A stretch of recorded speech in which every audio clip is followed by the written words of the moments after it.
Então, como parte da programação, né, do 21º Encontro de Extensão ENEX, né, da Universidade Federal da Paraíba, estamos iniciando a Etertúlia de número 4, Tecnologia e Produção, onde serão apresentados os seguintes projetos de extensão. Então, o primeiro, né, será o projeto Equipamentos Públicos de Segurança Alimentar e Nutricional, Assistência Técnica e Ações Educativas. O segundo projeto, Oficinas Gastronômicas para Todas. O terceiro projeto, Por uma UFPB Acessível, Abra Sua Mente e Derrube Barreiras. E o quarto projeto, Mínimas Práticas de Qualidade na Produção de Cachaça no Estado da Paraíba. Então, agora nós vamos estar, né, iniciando com a apresentação do primeiro projeto, Equipamentos Públicos de Segurança Alimentar e Nutricional, Assistência Técnica e Ações Educativas, com as discentes Samara e Júlia.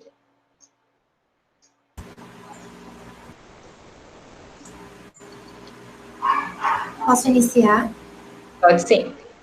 Ok. Olá, meu nome é Samara, eu faço parte do projeto Equipamentos Públicos de Segurança Alimentar e Nutricional. Eu faço tecnologia de alimentos na UFPB, eu estou no segundo período. O projeto ele tem como objetivo dar assistência técnica a bancos de alimentos e desenvolver atividades educativas em cozinhas comunitárias. Dessa forma, contribuindo com a redução do desperdício de alimentos e da fome no estado da Paraíba.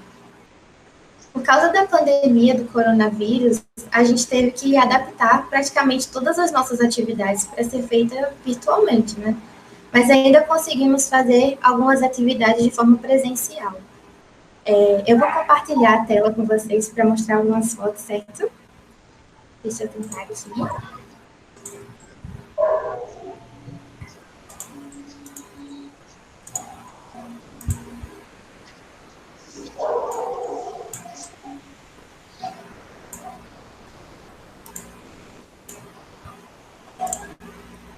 Vocês estão conseguindo ver a minha tela?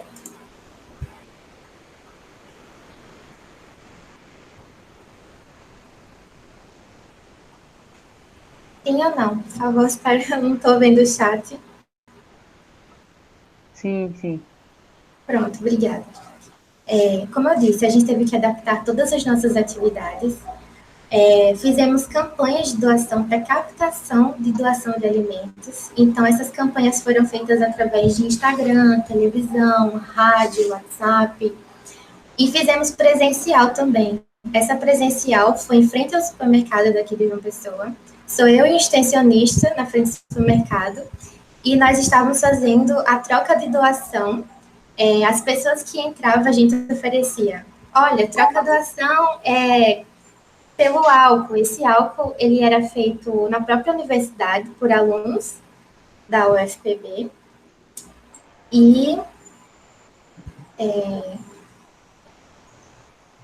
por causa da divulgação dessas campanhas, a gente conseguiu muitas parcerias com empresas de alimentos. Então, nós conseguimos muito açúcar, muito ovo, milho, e que são ingredientes de comidas típicas de milho. Essa campanha, ela foi bem no mês de junho e julho, então, montamos kits com essas doações, tanto do supermercado quanto as doações da empresa, e esses kits eram direcionados às mulheres de cozinhas comunitárias. Eu trouxe algumas fotos para vocês das mulheres recebendo os kits. Elas tinham a opção de produzir comidas típicas de milho para vender ou para consumir em casa. Então, tivemos feedbacks bem positivos dessa campanha, foi bem emocionante. Eu trouxe alguns feedbacks para vocês. O primeiro feedback que eu trouxe, uma das mulheres disse que não tinha o dinheiro de fazer a feira da semana, e com o kit ela conseguiu arrecadar R$50 no dia, e era esse dinheiro que ela ia fazer a feira. O segundo feedback que eu trouxe era de outra mulher de cozinha comunitária, que ela tinha ficado desempregada durante a pandemia, em conjunto com o marido, e eles não tinham o que comer durante a semana, e era um dinheiro que eles estavam usando da venda dos kits para pagar as contas de casa, fazer a feira também. Foi bem emocionante. Ao todo foram 3 kits entregues, e a gente fez todo o acompanhamento com essas mulheres pelo WhatsApp. Então, elas estavam sempre conversando com a gente, dando esse feedback do que estavam fazendo, se estavam produzindo. No mês de agosto, a gente fez uma visita ao Banco de Alimentos. Eu pude conhecer a coordenadora do Banco de Alimentos. Ela explicou como funciona o fluxo do banco, explicou como funciona o trabalho dela. Foi bem enriquecedor, porque eu nunca tinha entrado, nunca tinha tido contato, de fato, com o Banco de Alimentos presencialmente. Então, é a minha área, eu pude ver até como o alimento era armazenado. No mesmo dia que eu fui ao banco, eu tive a oportunidade de, em conjunto com a coordenadora, ir até o município de Pitimbu, conhecer um agricultor que fazia parte do PAA, que é o Programa de Aquisição de Alimentos.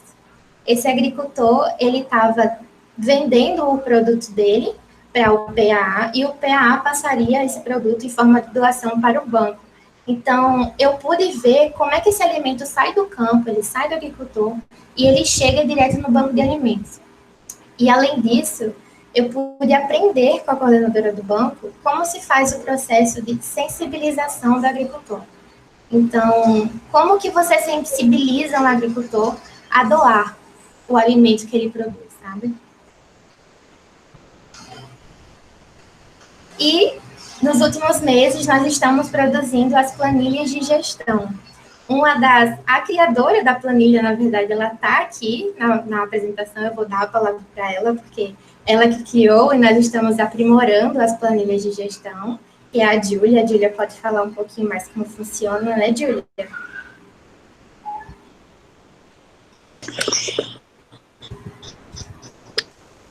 Oi, boa tarde a todos e a todas. Então, eu vou falar um pouquinho do sistema de gestão, mas eu queria também frisar um pouquinho do impacto do projeto como um todo, né?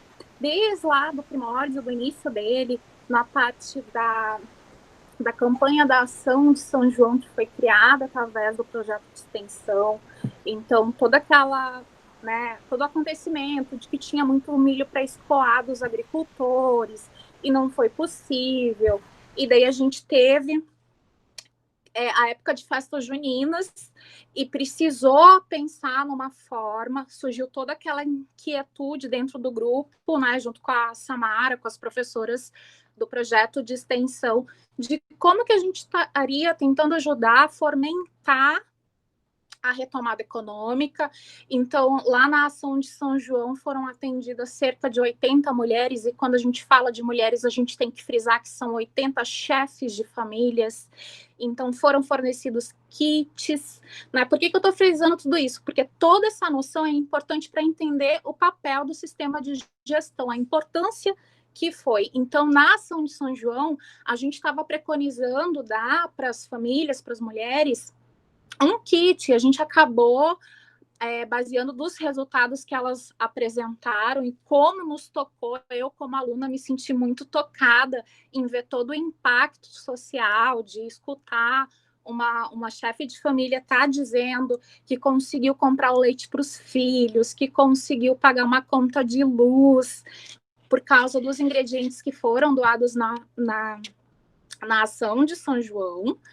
Então, bem, diante de todos esses fatos, a gente conseguiu ver a importância de estar se fazendo o sistema para gerenciar o banco de alimentos. Então, a ação de São João foi o carro-chefe, a porta inicial para todo o trabalho, e depois, dentro de outros eixos, com toda uma equipe multidisciplinar, inclusive nessa foto que vocês estão visualizando, tem pessoas que são de outros cursos, eu sou do curso de tecnologia de alimentos, então tem colegas que são da equipe de cursos de graduação de nutrição. Então, a gente pensou em organizar todas essas doações, em dar uma sistematizada no banco de alimentos, e para isso a gente criou uma série de planilhas, que elas são semi-automatizadas, então metade delas é passível de programação, a gente percebeu que no cotidiano, atualmente, a gente precisa estar trabalhando com sistemas informatizados para a gente estar conseguindo, né, gerenciar tudo. No decorrer do projeto, a gente conseguiu compreender a importância dessas ferramentas para melhorar a produtividade, para estar otimizando o tempo, para estar garantindo, inclusive, a segurança dos alimentos, referente a isso. Eu vou passar a palavra para a Samara.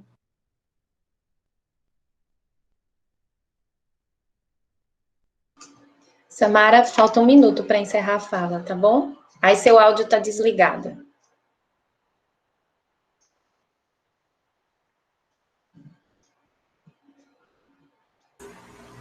Ligou? Isso, pronto. Você tem 1 minuto para encerrar a fala.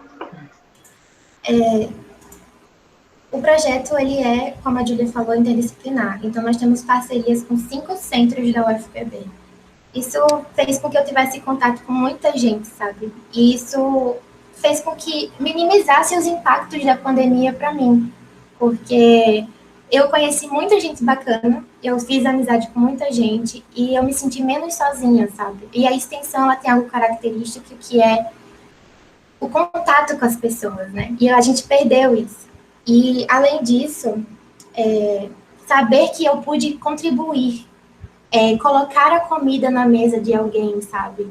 Contribuir com os impactos, da diminuição mesmo dos impactos da pandemia na vida de alguém, foi emocionante, assim, isso para mim já é o suficiente, sabe? Já faz com que eu tenha motivação de continuar o meu trabalho na extensão. É isso. Muito bem, muito obrigada, Samara e a Júlia, por compartilhar o projeto. E nesse momento a gente passa a professora Márcia, né, que vai ter 5 minutos para dialogar também com vocês ou fazer perguntas. Professora Márcia. Olá, pessoal, boa tarde. Mais uma vez, né, eu queria parabenizá-las, inicialmente, não somente pela execução, ou melhor, pela escolha do projeto, mas pela execução dele, né, quando a gente, depois de tudo que a gente viu esse ano, de todos os desafios principalmente que é a extensão, né, que é um dos braços da universidade que tem contato com o público externo, os desafios que a extensão vivenciou, porque a gente perdeu esse contato, né, com a própria comunidade, né, de forma presencial, a nossa comunidade acadêmica e com o público externo. Então, a gente viu que muitos projetos de extensão tiveram realmente que passar por uma completa reinvenção, né, e a execução de muitos deles, eu acho que até pelo pouco tempo que as equipes tiveram, em certa medida terminou sendo prejudicada, mas a gente vê que vocês mantiveram as ações, inclusive com encontros presenciais com esse público. Parabéns, né? Um projeto que tem, eu acho que uma relevância não somente para o aprendizado de vocês, né, para o dia a dia do curso, para que vocês possam experienciar isso, mas também para o alcance, né, de determinados segmentos da sociedade. Às vezes a gente diz assim, o projeto só contemplou 5, 10, 15 pessoas. Se ele contemplar uma pessoa e você vir que a universidade, de certa forma, contribuiu para a melhoria da qualidade de vida dessas pessoas, nós fizemos muito bem o nosso papel, né? Enquanto instituição que tem que levar realmente uma contrapartida para a sociedade onde a gente está inserida. E é importante que as pessoas enxerguem qual é o nosso papel na universidade. A gente produz uma série de conhecimentos dentro da academia, mas a gente também ajuda quem está fora, né? Com esse conhecimento que é produzido. E a gente consegue ver isso no projeto de vocês. Parabéns, mais uma vez. Eu tenho 2 questionamentos, assim, mais para que a gente possa conhecer um pouquinho mais. Vocês têm pouco tempo, né? Esse é um dos problemas da gente ter somente 10 minutos para a apresentação, porque a gente fica querendo conhecer em detalhes o projeto. Então, assim, se puderem, considerando aquilo que vocês tinham planejado inicialmente e tudo que vocês tiveram que readequar, depois que a gente entrou na pandemia, se vocês puderem falar um pouco mais sobre quais foram os maiores desafios que vocês enfrentaram para a readequação dessas atividades, né? E quais foram os critérios que vocês utilizaram para mapear e escolher aquelas pessoas que realmente foram contempladas a partir da entrega daqueles kits. Se puderem explanar um pouco mais, acho que a gente tem tempo para isso, né? Em relação à entrega dos kits, já tem uma lista de contatos que a gente tinha previamente dessas mulheres. Então, a cozinha comunitária ela é um equipamento público. A professora Ana Luísa, que é a coordenadora, ela tinha muitos contatos, então ela conseguiu o telefone dessas mulheres. Como eu disse, todo acompanhamento foi feito através do WhatsApp, né? E foi assim que a gente conseguiu o contato dessas mulheres. Então, praticamente todas que tinham telefone e acesso ao celular conseguiram ser contempladas. Em relação à parte de realização das atividades, eu acho que a maior dificuldade foi que o nosso projeto, ele tinha...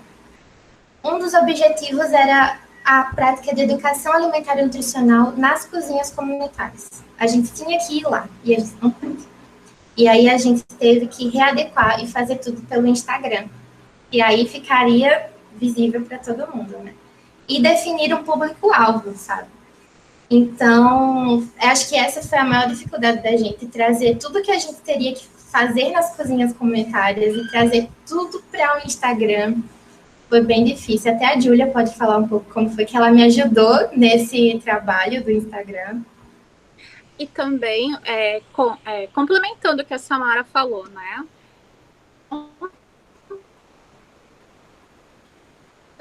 Acho que travou, tá travando. Pô, então... Oi, estão me escutando? Agora sim. Pronto. Falhas técnicas da internet. Então, foi um projeto que me marcou no âmbito da graduação, pelo fato de que a gente conseguiu, através do equipamento público, que é o Banco de Alimentos, né? As mulheres foram selecionadas através do Banco de Alimentos, que já tem um cadastro de pessoas que estão em vulnerabilidade social, né? Insegurança alimentar, muitas delas passando fome. Então, a gente começa a rever nossos conceitos. Eu olhei muito para a minha realidade, como que é o âmbito de onde eu vivo, e às vezes queixas que eu tinha que eram supérfluas se tornaram bobas mediante a realidade de outras pessoas. Isso me fez crescer como pessoa, como aluna, como acadêmica. Eu acho que para a Samara também, um dos maiores desafios foi não ter o contato, o calor do ser humano nesses tempos de pandemia, e a gente conseguiu estar revendo isso através do Instagram, de mídias sociais, através de ligações. Eu acho que nunca mais a gente tinha ligado para as pessoas, né? E a gente começou a pegar o hábito de ligar, de saber como é que tá, se estão fazendo as boas práticas corretamente, porque o projeto englobou várias coisas, não só doação de kits, mas boas práticas de fabricação, para elas darem continuidade, como que elas vão continuar tendo renda nesse período. Então, são coisas assim que me marcaram como discente muito, muito mesmo. Perfeito, obrigada. Eu estou contemplada nas minhas perguntas.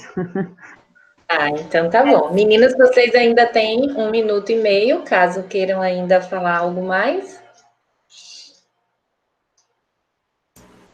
Eu tô tranquila. Quer, Júlia? Então eu vou pontuar só mais algumas coisinhas assim, porque eu disse, esse projeto me marcou como pessoa, como indivíduo. Ver o reflexo do teu trabalho, do teu suor, das tuas dificuldades, porque a gente teve muita dificuldade, principalmente em estar distante, né, de não ter aquele calor humano, me marcou como pessoa de saber que uma mãe podia estar dando 1 litro de leite para um filho, porque a gente tinha feito todo um projeto de extensão, tentando fomentar a renda dela, se ela conseguiu pagar uma conta de luz, e isso me emociona muito, porque sai daquela coisa de estar só dentro da faculdade e vai para a comunidade, e você vê o reflexo de todo o seu suor, seu empenho, com uma equipe maravilhosa, multidisciplinar, professoras orientadoras que te deram todo o suporte. Então, eu precisava muito frisar isso, né? A emoção que a gente sente de estar participando de algo tão grandioso assim é inenarrável, me marcou para a vida inteira. Então tá bom, gente. Parabéns aí pelo projeto, né? E a gente fica muito feliz, né, dessa força de se reinventar, né? Acho que a pandemia trouxe isso para a gente. Então, vamos seguir com as apresentações. Agora com o projeto número 2, né, Oficinas Gastronômicas para Todas, né, com o Lucas. Vocês conseguem me ouvir? Isso, Lucas. Pronto, vou começar. Boa tarde a todos e a todas. Eu sou Lucas Melquiades, eu sou bolsista da extensão Oficina Gastronômica para Todas. Nosso projeto, ele é um projeto que tem 2 projetos co-irmãos, que juntos têm como objetivo o empoderamento feminino, como um todo. Então, o meu projeto específico, ele ficou com as oficinas gastronômicas, ou seja, nós buscamos dar qualificações, através de oficinas, para que elas possam desempenhar os papéis gastronômicos, aqueles que já tenham ou que almejam ter. Ou seja, a gente busca nosso público-alvo, primeiro. O nosso público-alvo são mulheres em situações de vulnerabilidade socioeconômica, ou seja, são aquelas mulheres que precisam ou de algum auxílio governamental para a sua subsistência, ou de rendas que provêm de outras pessoas. São chefes de famílias e a gente almeja dar uma opção para que ela possa conseguir a sua independência financeira e possa ter uma fonte de renda que seja saudável financeiramente para ela e para a casa dela. Então, os projetos co-irmãos que a gente trabalha é o Educação Financeira para Todos, que busca dar oficinas de finanças para que elas possam controlar as finanças delas, tanto no sentido local da casa dela, como do futuro negócio. E Todas Podem Empoderamento Feminino, que quer trabalhar o empoderamento feminino dessas mulheres, que elas possam entender o valor que elas têm na sociedade, o poder que elas têm nas mãos. Então, como já foi falado no projeto anterior, né, a pandemia modificou totalmente assim nossa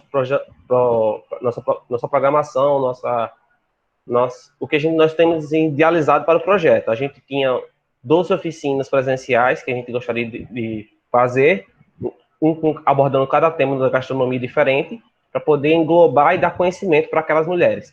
Mas como a gente sabe que a pandemia impôs várias barreiras para a gente teve que readequar o projeto, repensar ele, realocar ele, e em conjunto com os outros 2 projetos, a gente idealizou uma consultoria online para essas mulheres, através do Telegram, que funciona semanalmente através do Google Meet. A gente faz reuniões com elas semanalmente, e além dessas reuniões, a gente faz oficinas virtuais para elas. Como funciona isso? Primeiro a gente fez o primeiro contato com essas mulheres, para poder ouvir as histórias delas, os anseios que elas tinham relacionado tanto a situação que elas se encontram, se elas já têm um empreendimento, ou se elas têm a vontade de empreender, quais são os anseios delas, quais são as dificuldades que elas encontram, tudo isso, conhecer a história dessas mulheres. Então, a gente fez 2, 3 reuniões só sobre isso, porque como alguns não podiam em algum dia específico, problemas de internet, foi um problema assim que o público-alvo da gente, como são pessoas com situações de vulnerabilidade socioeconômica, então sempre tem dificuldade de conexão, até de tempo também, né? A gente sabe que essas mulheres, muitas delas são mães, então tem que conciliar as reuniões com o cuidar dos filhos e tudo mais. Nós fizemos 3 reuniões para que todos pudessem participar, todos pudessem falar, e a gente pudesse ouvir todos que elas têm a falar. Aí a gente elaborou um cronograma junto com os 3 projetos, onde eles trabalham semanalmente. Nós temos 2 dias de reunião por semana, onde cada extensão faz uma oficina por semana, basicamente. Então, como são 3, tem 2, aí na outra semana tem mais 2, intercalando. A minha extensão específica, a gente tentou abordar aquilo que dava para fazer sem ser a prática. A gente deixou o plano da prática para uma possível oficina prática mais para o final. A gente colocou a possibilidade, caso a gente encontre formas de fazer isso de uma forma que a pandemia permita, né, no caso, né, com todas as medidas de segurança e tudo. Então, a gente pegou e fez oficinas remotas de boas práticas, para que elas possam ter as boas práticas na cozinha, não só no sentido de um negócio, mas até em casa, de saber manipular os alimentos, as embalagens, todas essas coisas. As outras oficinas que a gente foi de higienização, recepção e armazenamento da matéria-prima, ou seja, desde a compra até o produto final, a gente falar sobre a quantização da importância daquilo ali, de quando você comprar uma matéria-prima, que você saiba de onde veio, se ele está dentro da data da validade, tudo aquilo, sua higienização, assim que você chega em casa, e a parte da higienização é bem ressaltada, né, nesse sentido de pandemia, não só a higienização contra as coisas normais do cotidiano, que a gente já faz, higienização de hortaliças, frutas, essas coisas, mas, assim, a higienização das compras, né, ao chegar, como guardar, como limpar, como higienizar, e o armazenamento, né, de a gente saber prolongar a vida útil daquele alimento, que é de máxima importância, principalmente para quando você está começando um negócio e com pessoas que não tem aquele capital inicial de montar um negócio. Então, cada centavo, ele é importante. Então, prolongar a vida útil das matérias-primas é de suma importância. A gente também fez uma oficina remota sobre produção de ficha técnica, que diz respeito à padronização dos produtos delas. Como eu falei anteriormente, a pandemia impôs várias restrições, né? Mas também, de certa forma, algumas dessas mulheres que hoje fazem parte do projeto, elas iniciaram o empreendimento através da pandemia. Tem um caso de uma mulher lá, mulher do programa, que ela perdeu o emprego em virtude da pandemia, mas ela começou um empreendimento de bolos junto com seu marido, e a gente deu auxílio de como aumentar a produtividade, porque quando você faz ficha técnica, você consegue dimensionar melhor o valor do seu produto, o gasto e a padronização. A gente garante que aquele produto dela, que ela fez uma vez e ficou maravilhoso, vai sair sempre daquela mesma forma. Então, a gente explicou como é que funciona uma ficha técnica, como monta a ficha técnica e a importância da ficha técnica na conjuntura do projeto. Além disso, o projeto, como são 3, ele tem oficinas de empoderamento feminino, da importância da mulher, da finanças, ou seja, a gente faz planilhas de finanças para ela saber organizar quem entra dentro da ficha técnica, ou seja, quanto eu gasto com um determinado produto para poder dimensionar o preço, para poder ser um produto viável, ou seja, ser algo que tenha rentabilidade para ela, né? Deixa eu ver aqui. Sim, dentro do questionamento inicial que a gente fez, a gente elaborou todas essas oficinas remotas baseadas no que elas falaram inicialmente. Ou seja, quais são as dificuldades dela dentro da gastronomia. Então, foi por isso que a gente elaborou essas oficinas que eu citei agora. Além dessas 3 oficinas que eu falei, também tem a oficina prática, que está como se fosse um stand-by, né? Porque a gente tem que ver uma forma de fazer isso de uma forma correta, né? E as oficinas das outras 2 extensões também foi a mesma coisa. As dúvidas sobre empoderamento, as dúvidas sobre finanças, quais são as principais dúvidas, quais as principais dificuldades. Agora, para falar um pouco sobre minha experiência, né, como extensionista e no projeto, eu tenho uma visão que já é o segundo projeto de extensão que eu participo, e eu tenho uma visão da extensão que é de suma importância para a universidade, porque é aquele momento onde a universidade devolve para a população, né, aquilo que tem sido elaborado dentro dela mesma.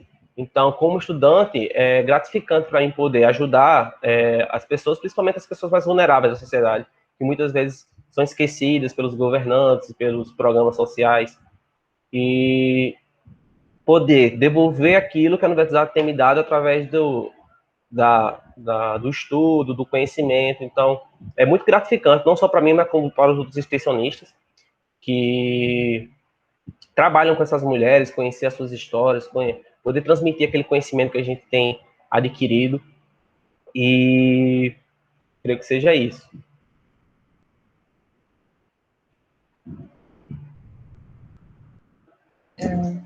Obrigada, Lucas. Ainda tinha um tempinho. Nós vamos passar agora a professora Márcia, 5 minutos. Olá, pessoal. Lucas, Boa tarde. Parabéns, né, pelo projeto de vocês, parabéns pelo trabalho que vocês conseguiram desenvolver.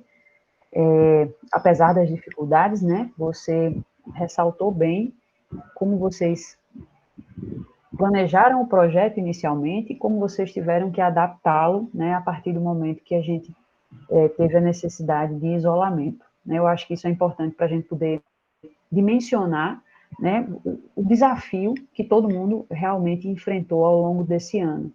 Né? A gente também via um projeto que deveria ter sido todo realizado em campo, né, e vocês conseguiram, na medida do possível, com os recursos que todo mundo tinha, fazerem as adaptações necessárias. Então, parabéns, eu achei não somente a temática dele extremamente relevante, mas a forma como vocês conseguiram, né, conduzir o projeto. A gente pôde observar, eu acho que principalmente depois dos 2 primeiros meses, né, da pandemia, acho que foi o tempo de todo mundo se situar de como realmente poderia ajudar, e a gente pôde testemunhar diversas pessoas que começaram a empreender, né, a partir das dificuldades que encontraram na pandemia. Então, você cita aí pessoas que ainda não eram empreendedoras, que tinham o sonho de empreender e, de repente, começaram a executar. E aí, esse suporte, nessa consultoria que vocês prestaram foi extremamente relevante para que pudessem auxiliá-las, não somente pela questão educativa, né, de como tinham que lidar com os alimentos e como eles deveriam se apresentar, mas também pelo próprio fomento ao empreendedorismo e como aquele negócio poderia continuar, né? Porque muitas vezes o problema não é nem começar o negócio, é fazer com que ele tenha visibilidade, com que as pessoas atestem a qualidade do produto, né? E aí, dentro dessa perspectiva da qualidade dos alimentos, de como eles devem se apresentar, como deve ser o manuseio, vocês enfocaram bem com o público, mas aí eu fiquei com 2 dúvidas, né? Assim, principalmente pensando no nosso projeto. Lá no CCAE a gente tem um projeto que trabalha com empreendedores e a gente também precisou readaptar, e nós tivemos muita dificuldade de participação deles quando a gente passou para todo um trabalho remoto, né? Os alunos conseguiram, na medida do possível, se adaptar, mas nem sempre os empreendedores conseguiam. E aí você falou que nesse mapeamento que vocês fizeram, das necessidades que esse público que trabalhava com vocês tinham, né, vocês tinham pessoas que participaram que já empreendiam, né, e precisaram levantar isso, e outras pessoas que estavam em busca de começar a trabalhar de alguma forma, né, a empreender de alguma forma. E aí, isso me despertou a curiosidade de saber como é que, se vocês conseguiram verificar alguma diferença com relação ao nível de participação, qual era a média de público de vocês entre aquelas pessoas que ainda não trabalhavam, né, e de repente eles tinham até mais tempo, apesar dos afazeres de casa, das próprias dificuldades de acesso, e se as pessoas que já estavam trabalhando, se elas conseguiam participar de todas as reuniões de vocês, porque essa foi uma das maiores dificuldades que a gente teve, né, o público empreendedor dizia, eu não tenho tempo de participar, eu trabalho o dia todo e quando eu chego à noite eu estou morto. E aí a gente teve dificuldade de trabalhar com eles justamente em função dos horários e da questão de conexão e tal. Então, eu não sei se vocês enfrentaram esse problema de participação, né, se houve alguma diferença, e queria saber da média de público que vocês tinham, se ela se manteve regular ao longo do projeto, das oficinas remotas. Se você puder falar um pouquinho. Com relação à disponibilidade, é bem difícil, assim, porque, assim, apesar de elas estar em casa, tem a questão da conexão, a questão da família, a questão de tudo. Então, foi por isso que, inicialmente, a gente fez três reuniões para poder englobar todas, porque nem sempre todas podiam e tal. Mas aí a gente utilizava sempre 2 plataformas, né? A gente usava o Telegram, dentro do Telegram a gente tem 2 grupos. Um grupo onde ela pode mandar mensagem diretamente para a gente, para tirar algumas dúvidas, conversar, sugerir coisas. E o outro é só de enquetes, ou seja, a gente pergunta a elas qual é o melhor horário para que a gente possa fazer aquela reunião, entendeu? E como a gente tem um grupo relativamente grande de extensionistas, porque como são 3 projetos, então, por exemplo, no meu projeto de extensão, a gente tem na base de umas 9 extensionistas. Então, a gente tem, e as professoras também, a gente faz a flexibilidade do horário para elas, para poder adequar melhor. Agora, sim, lógico que nem toda reunião a gente conseguia que todas participassem, mas a gente grava as reuniões, a gente deixa disponível para elas que elas possam assistir aquelas que não podem participar naquele momento. O público foi um pouco menor do que seria presencialmente, lógico, porque nós tínhamos um grupo de mulheres já para trabalhar com elas de um projeto anterior, que foi de onde surgiu o projeto.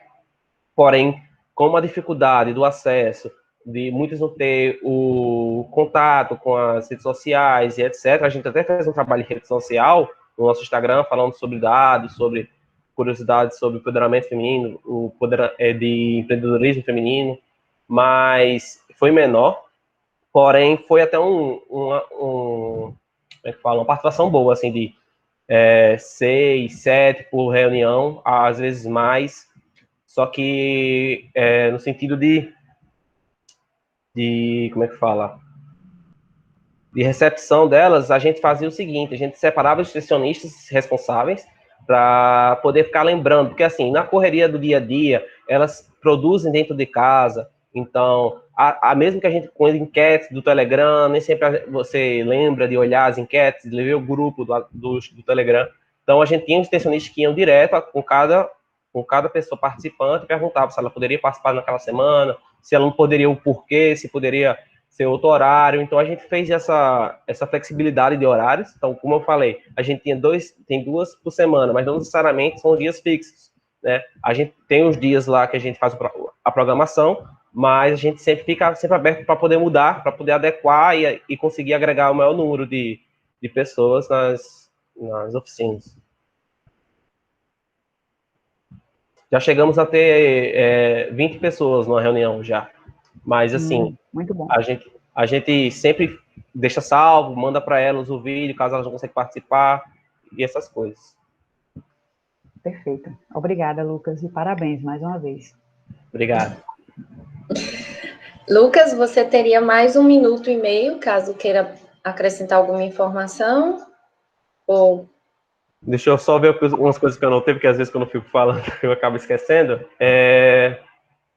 Sim, uma coisa que eu talvez não tenha falado, que a gente fazia um suporte 24 horas para elas. Então, como elas têm horário de produções diferentes e coisas do tipo, nosso grupo do Telegram ele funcionava basicamente 24 horas. Então, normalmente as professoras estavam sempre lá para responder, os extensionistas também. Então, qualquer dúvida que elas tinham durante a produção, ou durante qualquer outra coisa que elas estejam fazendo, a gente sempre estava lá para responder. Eu acho que é isso. Eu só queria enfatizar novamente a importância do projeto, assim, no sentido de que, como o projeto anterior falou, muitas vezes isso é uma porta que, se não houvesse a universidade, né, não haveria como se abrir para elas. E é de suma importância, assim, a gente incentivar não só o empreendedorismo, mas o empoderamento feminino, né? A gente sabe como a sociedade está hoje em dia cada vez parece que não melhora, e abrir uma oportunidade de emprego, abrir uma oportunidade de melhora da vida daquelas mulheres, de melhora para a vida dos filhos dela, melhora de vida para ela mesma, para ela entender o seu valor, é muito importante e é muito impactante. Parabéns, Lucas. Professora Márcia, teria mais 1 minuto que sobrou do seu tempo. Você quer fazer uso? Não, né? Então, vamos seguir. Muito obrigada, Lucas. Vamos seguir para o terceiro projeto, né? Por uma UFPB acessível, abra sua mente e derrube as barreiras. A apresentação da discente Terezinha Thaís da Silva. Isso. Vocês me escutam bem? Aham, sim. Pronto. Eu vou apresentar a minha tela. Deixa eu ver.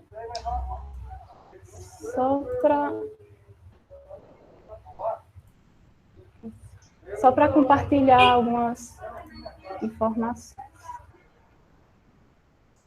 Tá. Pode começar? Pode sim. Pronto. Meu nome é Terezinha Thaís e eu sou discente bolsista do projeto Por um UFPB Acessível, Abra Sua Mente e Derrube Barreiras. Esse projeto está vinculado ao Centro de Tecnologia e ao Departamento de Arquitetura e Urbanismo da UFPB. Além de mim, a gente tem como discentes voluntários a Beatriz Laureano e o Matheus Pontes, que também são estudantes do curso de Arquitetura e Urbanismo, e temos também a nossa coordenadora, que é a doutora Bruna Sarnento, que faz parte da equipe do laboratório do LACESSE, que é o Laboratório de Acessibilidade da UFPB. Então, qual que é o nosso principal objetivo que está aí desde o começo, desde a criação dessa extensão? Seria fomentar a discussão acerca dos diferentes tipos de acessibilidade dentro do campus da UFPB. Então, uma das nossas diretrizes seria criar um banco de ações que promovessem a acessibilidade dentro do campus da UFPB.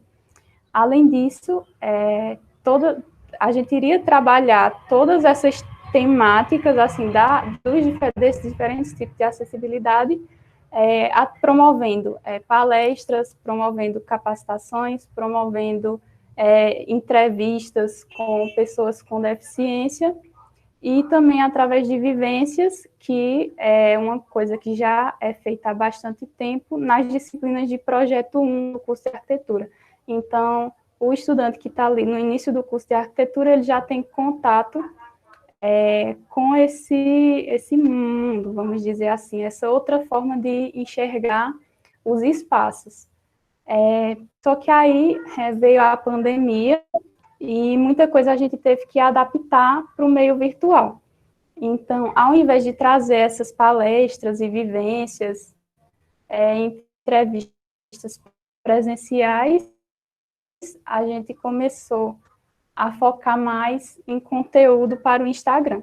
Então, aqui eu trouxe o Instagram do LACES UFPB, que foi o que a gente utilizou. A gente não criou um do zero, usou o que tinha do laboratório e nós postamos tudo aí.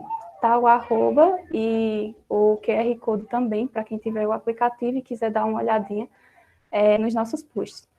Tá, e o que é que a gente faz aí no Instagram? Além de fazer diversos posts acerca da acessibilidade, então, são posts diversos, posts sobre Braille, posts sobre tipos de deficiência, posts tanto que são...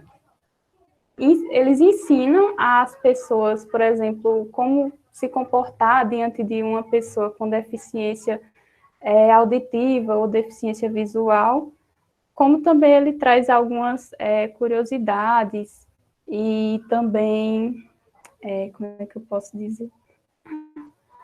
Ele traz várias dinâmicas, várias coisas sobre.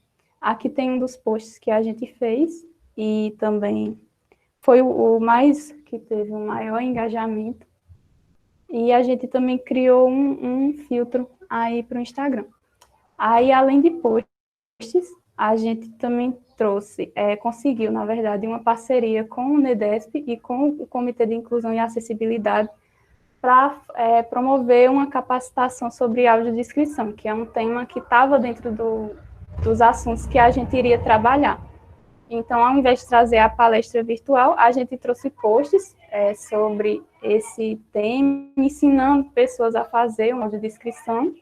E a gente trouxe também a capacitação com duas profissionais, então veio a Dina Mello, que é jornalista e transcritora, e a professora Adenice Queiroz, que é presidente do Instituto de Cegos de Campina Grande. Aí o nome dessa capacitação era assim: a imagem verbal, uma iniciação à audiodescrição. Ela aconteceu em maio, dia 28 de maio, e contou com a participação de 24 pessoas e teve 3 horas de duração. Tá. Aí do lado a gente tem também um filtro que a gente fez, que ele levanta essa bandeira de acessibilidade, porque o nosso maior intuito mesmo no Instagram é trazer esses assuntos sobre acessibilidade para as mais diversas pessoas. Como a gente não pode estar trabalhando diretamente com os estudantes na faculdade, a gente veio para uma ferramenta que é muito utilizada pela galera mais jovem, também pela galera mais adulta, e está trazendo aí esses assuntos à tona, a fim de alcançar essas pessoas. Então, esse filtro aí, ele já teve mais de 10 mil impressões, e ele é recente, mas a gente também está trabalhando em outros. Aqui um dos nossos posts, se vocês quiserem olhar também, tem o QR Code que direciona diretamente para ele. No mês de setembro, teve aí o Dia Nacional da Luta da Pessoa com Deficiência.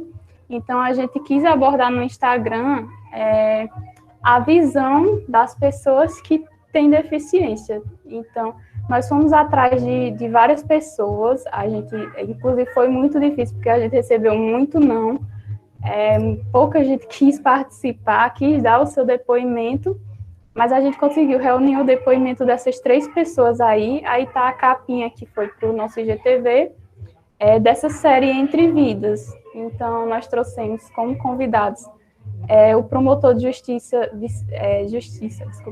Vicente Elísio, que se formou em doutor, aí na UFPB, foi até notícia no Instagram da UF esses dias, e ele tem deficiência visual. A gente trouxe também a coordenadora de um projeto de moda inclusiva, Francineide Guimarães. A Fran sofreu um acidente quando era mais nova e ficou paraplégica. E tem também a Fábia Alana, que ela é assistente social, e tem um Instagram também que fala muito sobre acessibilidade. Ela é uma das autoridades de acessibilidade no Instagram aqui no estado da Paraíba. Ela é dona do Nosso Lugar PCD. Então, a partir dessa semana que a gente trouxe as entrevistas, esse contato com essas pessoas, ele fez a gente perceber que a acessibilidade ela não é ligada apenas ao fato de você ter um espaço com uma rampa ou então ter um banheiro acessível, e sim o próprio comportamento que você tem diante dessas pessoas, ele pode ser um comportamento excludente. Então, além de olhar tanto para o espaço em si, a gente olha também para a nossa postura como pessoa. Então, uma coisa que o projeto trouxe para a gente foi essa nova visão, essa forma da gente ver as pessoas, essa forma da gente observar o espaço, que é muito importante. Aqui está um gráfico que são um dos nossos resultados, né? O Instagram começou com uns 300 seguidores e hoje a gente tem quase 800. Tudo de maneira orgânica, com posts semanais, um post por semana, e a gente foi aí engatilhando até alcançar esse resultado, que saiu das 192 interações até as 626 interações. Aqui são alguns dos feedbacks dos seguidores. Tem muita gente bacana que segue o Lacesse, muita gente que fala sobre acessibilidade, que tem autoridade no assunto de todo o Brasil. Então, a gente não atinge apenas as pessoas da Paraíba, e sim do Nordeste e do país como um todo. Aí aqui tem alguns feedbacks deles, muitos deles compartilham nossos posts também. E acho que foi isso. Aqui está novamente o Instagram do Lacesse.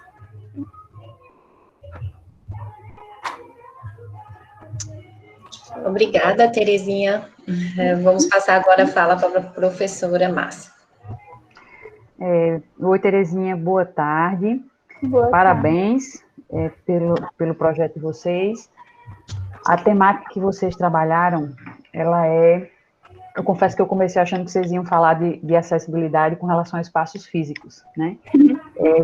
Porque é uma temática que a gente vê não é somente no Campus 1, eu acho que em todos os campi da universidade, esse ainda é um tema que ele precisa ser, né, constantemente observado, né, por mais que se busquem, né, desenvolver ações para tornar os nossos campi mais acessíveis, mas a gente ainda consegue, né, do ponto de vista de espaço físico, a gente ainda consegue identificar a necessidade de algumas melhorias, né, para que você tenha efetivamente uma instituição acessível. Mas aí, muito além do espaço físico, a gente também se depara com diversas barreiras, né, com relação à acessibilidade, e aí a gente vai para a questão da biblioteca, da página, das próprias aulas, né, a gente vê, não sei se em todos os cursos se encontra esse tipo de dificuldade, mas a gente vê a luta do pessoal do Comitê de Inclusão e Acessibilidade para que consiga mobilizar cada vez mais estudantes que vão ser apoiadores. A gente tem uma série de dificuldades, né? Então, não somente com relação ao aspecto físico, mas para tudo aquilo que vocês vêm levantando, né, e que vocês enfatizaram bem no projeto, a gente tem uma dificuldade geral de acessibilidade, né, infelizmente. E eu acho que esse não é um problema da nossa instituição. diversas instituições ainda padecem, né, da falta desse olhar, né, de que problemas a gente tem e como pode, da maneira mais rápida possível, solucioná-los, né? E aí eu acho que a pandemia pegou o projeto de vocês de surpresa, porque vocês também precisavam, né, de campo para trabalharem isso, e de repente vocês, eu acho que todo mundo, a gente vai vendo, o terceiro projeto que a gente tem a apresentação de hoje, todos os projetos que a gente viu serem desenvolvidos ao longo do ano, todo mundo correu para as redes sociais, né? Mas aí o que me chamou a atenção é que vocês também direcionaram, né, boa parte das ações de vocês, eu acho que praticamente todas as ações, e escolheram como o canal de dar visibilidade a essas ações o Instagram, e me chamou a atenção o cuidado que vocês têm com o perfil, pelas fotos que você compartilhou conosco. Parece realmente um perfil bem trabalhado, né? E isso é muito importante, porque se essas redes sociais passaram a ser, acho que a principal forma de divulgação dos nossos projetos, nem todo mundo está preparado, né? A maioria das pessoas faz um uso pessoal do Instagram, tem gente que não consegue diferenciar como é que eu posso apresentar aquele conteúdo e que ele seja atrativo para o público, né? E dentro da temática de vocês, como é que esse conteúdo poderia ser apresentado e as pessoas fossem realmente alcançadas a partir dele.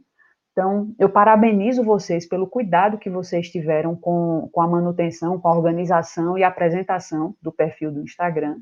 Achei extremamente interessante os dados que você mostrou, de como o alcance de vocês com relação ao público foi aumentando, né, de maio para cá, e aí tiveram realmente um salto com relação ao número de seguidores, e isso é muito importante porque ele foi o instrumento que vocês tiveram para divulgar essas ações em massa.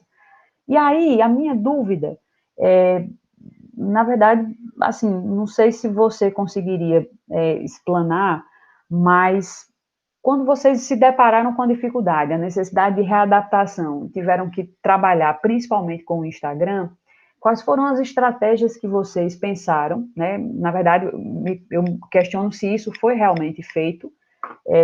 Vão traçar estratégias para tentar alcançar um público maior, considerando o que eu posso fazer com o Instagram. Ou se vocês foram simplesmente alimentando o perfil e esse público cresceu naturalmente, né? Eu vi que você mencionou que a adesão de seguidores importantes, então vocês foram entrando em contato com esse pessoal, começaram a tentar ajudar, pedir ajuda na divulgação, né? Tiveram alguma estratégia específica, fizeram cursos, porque eu vi equipes de alguns projetos que o pessoal foi fazer curso para como trabalhar especificamente com o Instagram e dar visibilidade melhor. Então, se você puder compartilhar um pouquinho com a gente como foi a adaptação para a ferramenta, eu agradeço. Pronto, a adaptação, na verdade, ela não foi muito difícil, porque eu já trabalho nesse meio, tipo, eu faço trabalho com mídias sociais e designer gráfico, e tem outra menina do laboratório que também faz. Então, tem uma equipe, na verdade, lá, de 2 pessoas, que são as estagiárias, que trabalham, uma delas trabalha com mídias, e elas fizeram a organização do perfil em equipes. Então, cada equipe tem o seu foco. Então, você falou, por exemplo, da parte de acessibilidade espacial. Tem uma equipe no LACES que só trata disso. Então, a gente já foi buscando outros tipos de assunto para poder trabalhar. Então, focamos mais vezes na acessibilidade, tanto no sentido do contato com a pessoa, quanto no sentido da acessibilidade digital. Então, não é apenas fazer um post, tem todo um cuidado de usar cores com contraste, o tipo de fonte, o tipo de imagem, a descrição da imagem, porque tudo isso a gente busca muito trazer, tornar o Instagram uma ferramenta mais universal e menos excludente. Então, esse aí é um ponto. O outro, sim, das várias pessoas, né? Tem uma outra série também no Instagram, que é o LACES Convida, e aí ele traz pessoas para falar sobre a acessibilidade e pandemia. Com isso, o Instagram ele foi sendo divulgado por essas outras pessoas. Então, tem várias pessoas diferentes, pessoas com deficiência, pessoas sem deficiência, professores, promotores de justiça, cada pessoa com o seu público, que aí foi compartilhando os posts também, as entrevistas que a gente fez com eles, trazendo para cá. E depois a gente lançou essa série Entrevidas, que aí também tinha essa galera que já tinha um público que também veio para o nosso Instagram. Então, foi planejado, sim, a gente planejou, a gente conversa mensalmente sobre o tipo de postagem, o estilo que o feed vai ter, todas as questões. Acho que é isso. Ah, ótimo. É bom saber que vocês já tinham na equipe, né, do laboratório pessoas que estavam acostumadas, você já estava acostumada a trabalhar com isso. No nosso projeto, por exemplo, a gente não tinha, né? Então, no final eu não tenho o menor talento para isso, até pacote com vários templates, não sei o que, é mais fácil comprar, porque até você aprender a mexer nisso e trabalhar com esses detalhes que você falou, de cores que tenham um bom contraste, de como descrever, qual é a fonte que vai usar. Eu acho que isso é muitas vezes o que torna esses perfis de algumas redes sociais com pouca visibilidade, né? Ele é pouco convidativo e às vezes não é porque a pessoa não tem intenção, né, de compartilhar o conteúdo, é porque não sabe como tornar a ferramenta mais atrativa, né, dentro desses detalhezinhos. Parabéns, mais uma Obrigada. vez. Me sinto contemplada, né, com seus comentários. É isso. Tá, obrigada, professor. Terezinha, você tem 1 minuto, caso você queira encerrar com acrescentar alguma informação, fique à vontade. Eu só lembrei de um dos posts que a gente fez, que foi uma entrevista com um aluno que ele tem baixa visão, eu esqueci de comentar antes. Mas aí tinha muito essa questão da acessibilidade atitudinal, então a própria metodologia dos professores, a gente também trouxe para o Instagram para trabalhar isso. Os instrumentos que essas pessoas podem utilizar, que às vezes são coisas que elas não conhecem. E é isso, a gente trouxe também, só para fazer um carro. Perfeito. Parabéns, viu? A gente não tem dimensão do quanto a extensão saltou em termos de divulgação, né, nesse período de pandemia, né? E eu acredito que muitas aprendizagens vieram para ficar. Vamos lá, então, gente. Nosso último e não menos importante, né, projeto dessa tarde é mínimas práticas de qualidade na produção de cachaça no estado da Paraíba. E é o Vicente Luiz. Olá, boa tarde. Boa tarde, Luiz.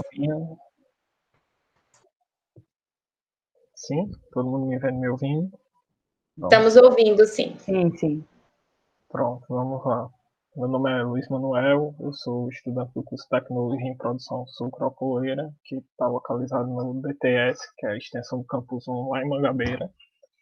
E, diante disso, nós pensamos em criar esse projeto de extensão, que é justamente as mínimas práticas de qualidade na produção de cachaça do estado da Paraíba, por certamente, além de ter uma grande afinidade com o nosso curso, tem uma grande importância para o estado da Paraíba em si, que é um dos principais produtores de cachaça do Brasil.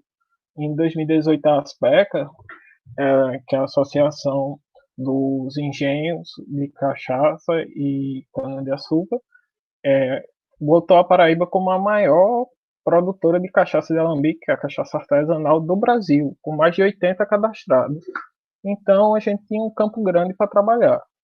E o objetivo inicial do nosso projeto era justamente ir a campo, fazer diagnósticos das produções, desde a chegada da matéria-prima, talvez investigar porque tinha alguma doença na matéria-prima, que é a cana-de-açúcar, que é uma planta, né? Tem alguma doença que desse alguma diminuição no rendimento. E, além disso, todo o processo produtivo, desde a moenda, fermentação, destilação, envasamento e armazenamento, tirar diagnóstico de tudo isso e dar treinamentos e ajudar eles a adotarem as boas práticas na qualidade, né? Para ter uma qualidade maior, um rendimento melhor. Porque uma das coisas que a gente notou na hora das pesquisas era que, quando vai se exportar a cachaça, que é um produto muito exportado, só 15% é de cachaças artesanais, de alambique. O resto é tudo cachaça industrial. Então, o estado que tem a maior quantidade de produtores, 15% não é nada. E a gente queria ajudar isso aí. Aí, no caso, a gente chegou e ia fazer isso, né? Mas chegou a pandemia e a gente não pôde visitar ninguém, todos os parceiros todos não, né? Os que a gente conseguiu pararam e a gente não teve como ir lá. E consultoria desse nível que a gente queria fazer não tinha como ser online, tinha que ser, né, lá em campo e tudo. E chegou a virada de chave para a gente fazer o quê? Falar com eles, ver quais são os principais problemas que eles têm. Achamos uma cartilha do Sebrae de 2015 que eles queriam ter um certificado de qualidade de cachaça artesanal no Brasil e não conseguiram. Então já tinha outros parâmetros lá que a gente poderia usar. E daí a gente resolveu criar 2 e-books. Um falando justamente da história da cachaça no Brasil, que tem relatos desde o século XVI até hoje. E, além disso, falar de como isso influenciou o nosso estado, o nosso país e como isso fomenta a economia. E, além disso, pegar todos esses dados técnicos que eu falei anteriormente e fazer um e-book técnico para justamente esses produtores, ter como público-alvo os produtores em si. Porque com esses dados técnicos, eles poderiam ver o que são os problemas, as causas, os seus principais comprometimentos, tanto na parte econômica quanto na parte da saúde das pessoas, porque a cachaça hoje, por regulamentação, é um alimento, ela é caracterizada no grupo de alimentos, então tem toda uma vigilância por cima disso, e não pode ter alguns elementos contaminantes nela. E disso aí, além disso, a gente colocar como pode ser solucionado e eles terem uma visão, um acesso ao conhecimento que provavelmente ou eles tinham dificuldade de ter esse acesso ou não tinham, porque se só 15% está sendo exportado, algum problema está existindo aí. E diante disso a gente fez esses 2 parâmetros. Eu queria compartilhar aqui uma imagem rapidinho.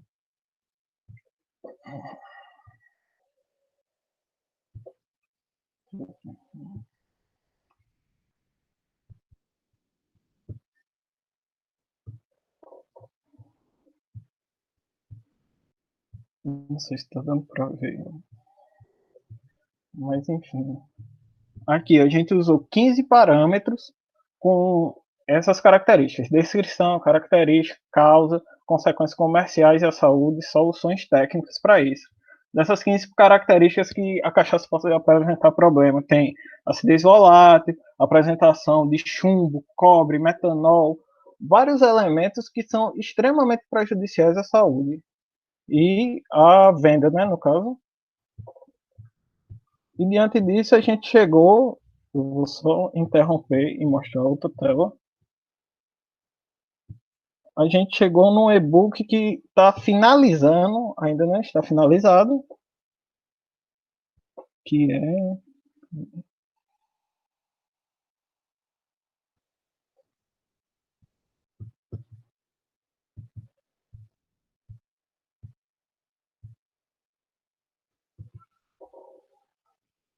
um e-book ilustrado, de fácil entendimento, de uma leitura bem simples, que possa ser entendida por todos e que a gente consiga atingir o nosso objetivo, né? Como eu falei, dizendo a descrição, as características, as causas, as consequências comerciais e a saúde do consumidor, as soluções técnicas para que isso não aconteça.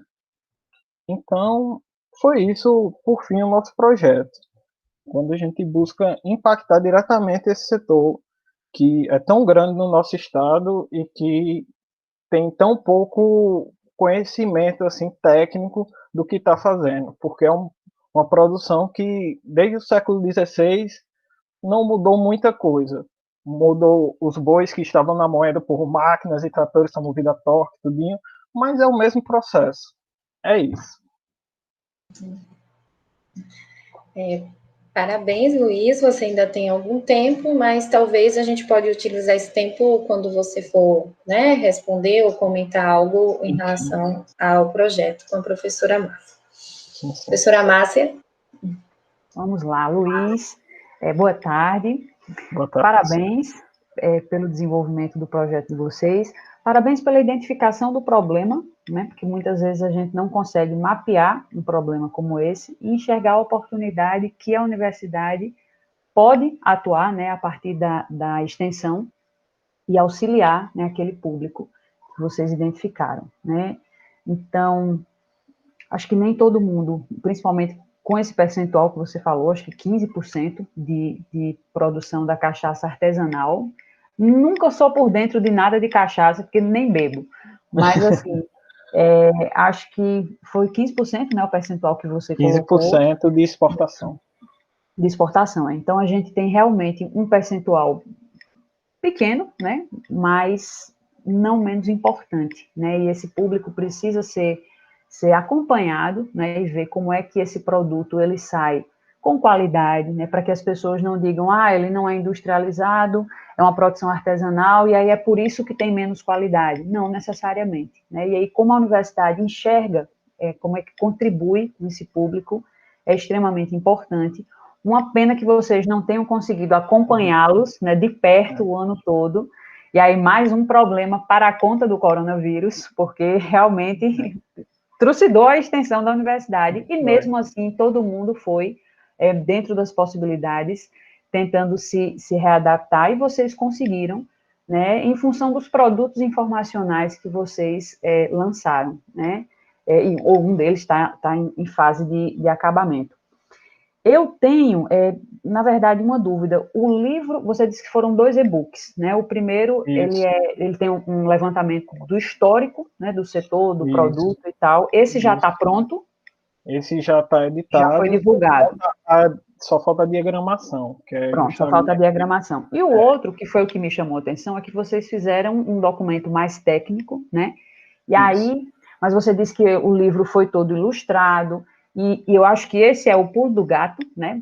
Apesar da expressão ser coloquial, porque é importante que, na hora que a gente tem todo um documento técnico, é importante saber quem é o público que vai ter acesso, e nem sempre eles têm a compreensão, a devida compreensão daquilo que a gente quer dizer nesses manuais, nesses documentos, com um teor mais técnico, né? Então, essa questão que você comenta de que o material é ilustrado, ele tem fácil entendimento, eu acho que isso dá o devido valor, ou torna ainda maior o valor do produto que vocês estão lançando, né? Porque apesar de todas as dificuldades que o projeto teve, você continua chegando junto desse público e dizendo, olha, o seu produto, ele não pode conter isso, a produção dele não pode passar por tais problemas, o que vai atestar uma maior qualidade, ou que pode contribuir para uma maior qualidade, tal procedimento, mas na hora que você coloca isso de maneira muito técnica, você tem um produto que ninguém entende, né? E aí essa adaptação que vocês fizeram,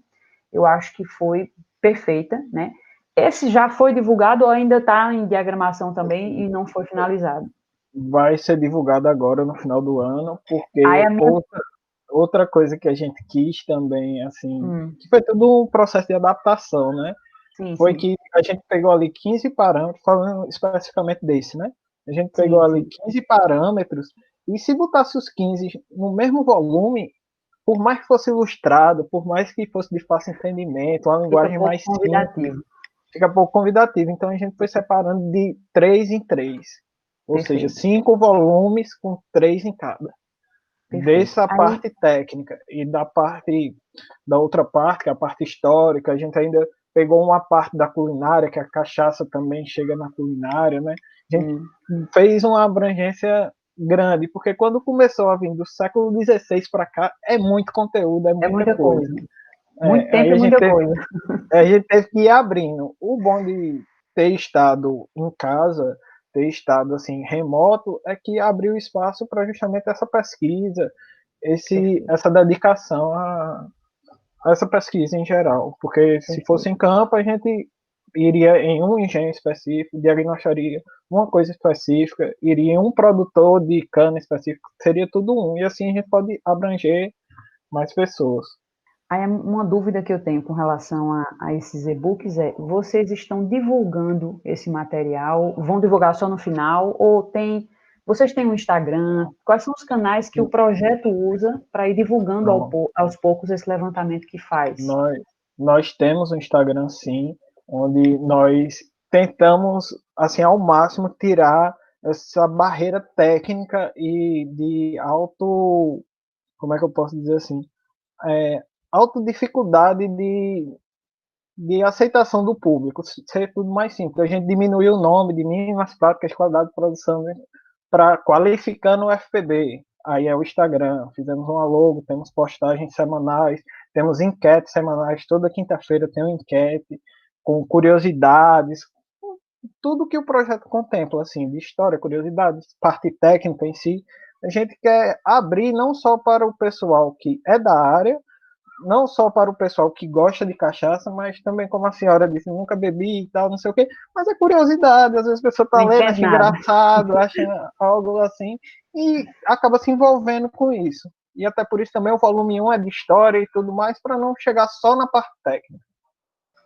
Perfeito, entendido. Parabéns. Vocês têm vocês, não sei se você com a equipe já comentaram isso. Vocês têm a intenção de renovar o projeto, de dar continuidade a esse trabalho? Sim. A ideia voltar para o presencial, principalmente. A ideia era que assim ele fosse renovado agora para o próximo ano, né? E a gente tentasse lançar pelo menos esse livro de história, curiosidades que abrange um público maior, em um evento que tem aqui na Paraíba, que é o Caminhos do Frio, que ele passa por todas as cidades do Brejo, falando justamente sobre cachaça, rapadura.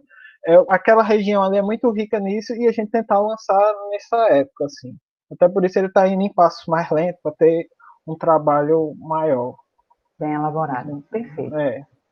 Muito obrigada e parabéns. Espero ver no evento já a divulgação do livro de vocês.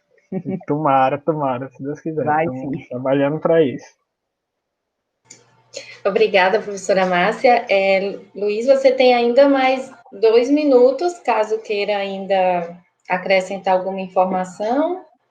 Fique à vontade. Assim, informações simples mesmo, que é um setor que ele produz por ano 1,2 bilhões de litros só de cachaça artesanal no Brasil por ano. É um setor muito rico, e o estado da gente também é muito rico, é um dos primeiros a ser colonizado, um dos primeiros a ter cana-de-açúcar aqui, um dos primeiros a produzir cachaça, e é uma região assim que não é só de pessoas, como é que eu posso falar, pessoas com grande condição, os pequenos produtores que fornecem as cachaçarias artesanais, a cana-de-açúcar, que é a matéria-prima, são pessoas humildes, e a gente ajudando no processo de a matéria-prima chegar à qualidade, eles vão ganhar mais, eles vão ter uma renda melhor, porque a qualidade da matéria-prima é melhor. Quem está comprando a matéria-prima melhor vai ter um rendimento maior na sua cachaça, vai ter um produto menos suscetível a alguns agentes contaminantes, e todo mundo vai sair ganhando com isso. É algo que tem tudo para crescer no nosso estado, e a gente tem que ir junto nessa, porque a faculdade está aí para dividir o conhecimento com todos. Muito bom. Muito bom, muito obrigada, Luiz. Mais um projeto onde a gente aprende bastante, né? E parabenizar, né, pelas alternativas, né, nesse momento de readequação. Eu acredito que o salto, né, que a gente teve com a extensão é ter tido esse olhar para a sistematização, que a gente fica tão focado na extensão e nas ações, que a gente vai deixando um pouquinho passar essa sistematização que vai ficando para gerações futuras também, né, de ver as experiências dos projetos. Então, acho que a pandemia, esse período que a gente teve que recuar um pouco do espaço, né, de atuação, deu uma atenção à sistematização, né, como você bem traz aí a questão do e-book, esses registros sistemáticos nas redes sociais, as lives que estão ficando gravadas. Então, acho que a gente tem muito que ter aprendido, né, e mesmo voltando ao presencial, eu acredito que serão atividades que se agregarão, né, às nossas ações de extensão, né. Então, parabéns, fiquei realmente radiante com tudo. Professora Márcia, a gente está encerrando já esse momento, mas você gostaria de 1 minuto para fazer o encerramento, assim, na sua fala enquanto avaliadora? É possível. Eu gostaria de agradecer a oportunidade de participar, porque nunca é demais conhecer novos projetos, né? A gente está realmente num período bem complicado, está todo mundo, eu acho, com tudo triplicado em matéria de atribuições, mas é importante esse momento em que a gente consegue ouvir as experiências que os colegas vão compartilhando conosco, que o corpo docente vem compartilhando, não apenas para que a gente tenha um olhar de como a extensão da universidade ela tem um alcance, né, imenso, mas principalmente da vontade que a comunidade acadêmica tem, apesar de todos os problemas que a gente enfrentou esse ano, de realmente dar continuidade. Então, eu acho que, mais do que avaliar, eu acho que poder compartilhar e conversar um pouquinho com essa equipe é extremamente enriquecedor. Então, agradeço e parabenizo a todos, mais uma vez, pelos projetos. Muito obrigada. Então, Matheus, a gente pode tirar a nossa foto agora, pedir que todos abram as câmeras. É um registro, né, que vai também para a nossa ata, né, e vai ficar também aqui o rosto de todos, né, na gravação, que vai ser publicada. Então, eu agradeço a participação de todos e todas, né, as apresentações dos projetos, a avaliadora professora Márcia, né, assistente de sala o Matheus, que juntamente comigo, né, realizou a administração e mediação da Etertúlia de número 4, área de tecnologia e produção do ENEX 2020, promovido pela Coordenação de Programas de Ações Comunitárias, a COPAC, da Pró-Reitoria de Extensão PROEX, da UFPB, e assim nós damos encerrada esta atividade.